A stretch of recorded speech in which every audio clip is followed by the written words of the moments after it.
Ce travail que nous venons de constater, de venir de suivre sur le terrain, c'est notamment la méthode d'ONU, qui est une méthode japonaise, que nous essayons de mettre en pratique au niveau du Burkina. C'est une méthode qui amène à utiliser les hautes intensités de main-d'œuvre. Et cette méthode-là, il faut se dire que ça peut se faire dans les villages. C'est sur nos pistes rurales, c'est beaucoup plus adapté. Ce sont des sacs de gîtes de terre, des terres vraiment, ce n'est pas des terres argileuses, mais beaucoup plus gravelleux, qu'on dispose, on compacte à une intensité donnée, et ça peut supporter plus de 25 tonnes à l'essieu, lorsque c'est bien fait. Mais c'est beaucoup plus, ça permet d'employer beaucoup plus de gens.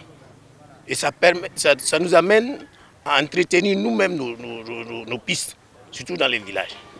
Et je pense que c'est une méthode qu'il faut essayer de répliquer au niveau de nos communes, au niveau de nos voies et pistes rurales dans les villages, et que nous allons demander aux directions régionales de beaucoup s'inspirer et on va le pratiquer.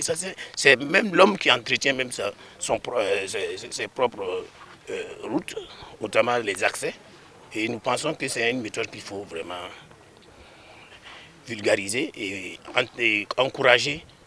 Ils ont essayé de préparer en fait le passage de l'eau avec des méthodes très simples, des cordons pierreux qu'ils ont compactés pour diriger l'eau dans cette zone, ce qu'ils appellent une zone de drainage.